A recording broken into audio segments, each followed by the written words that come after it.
Mami. Hello? Ama? Ama, you kat mana ni? I call you tak angkat. Message I punya tak reply. Huh? Ama, you tahu tak? Semua orang tengah tunggu you tahu nak celebrate birthday you. Daddy, Kak Alia, Abang Syarif, semua tengah tunggu you tahu. Alamak, ya Allah ya Rabbi. Mami. Sorry Mami, Amar sebenarnya dekat hospital ni. Dari semalam lagi. Ah, kat hospital?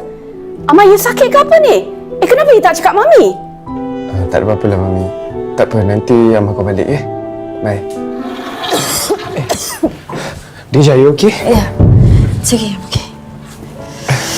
Be careful, okay?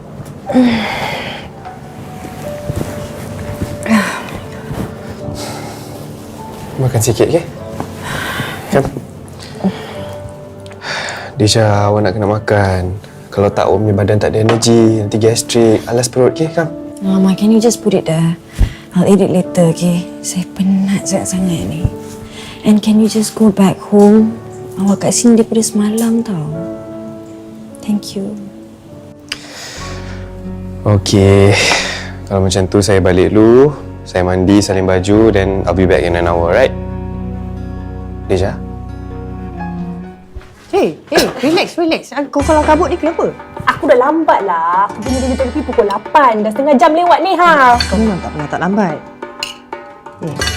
Best friend kau mana? Apa? Dia jam. Siapa lagi duduk kat rumah ni? Dia jam warden lah. Oh my god, really? Kenapa aku tak tahu? Dia pergi chemoterapi semalam. Mak dia outstation. So dia warden je lah. Tak ada orang nak jaga dia. Lagipun dia demam. Suruh dia naik. Aku ingat daya tahan dia lemah kot. Ya ke? Habis tu, kalau tak ada orang jaga dia, siapa jaga dia? Dah? Habis tu, Amar tahu tak pasal ni? Amar? Mana aku tahu? Kan dia orang dapat. Tata. Amar tengah jaga dia sekarang kat hospital tu. Nantilah. Nanti aku pergi lawat dia lah. Okey. Kau pergi rawat dia Aku dah lambat. Aku tak ada masa ni. Pergi nak rawat dia. Nampak ya? Bye. Ama, where have you been?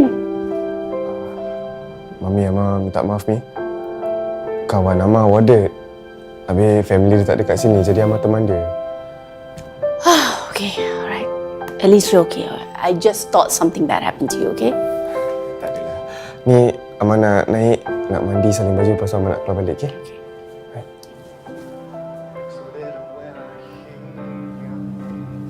Oh, Daddy. Dia tunggu you tahu semalam. Sebab dia nak celebrate birthday you dengan you. Dia frust tau you tak balik semalam.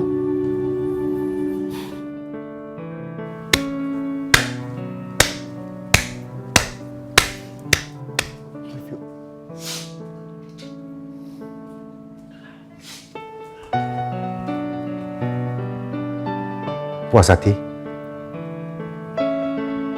Everyone turned out to celebrate your birthday. And you had to mess it up. Daddy, I'm so sorry. Amar betul-betul minta maaf, tapi Amar ada hal penting semalam. Oh ya. Happy birthday, Amar.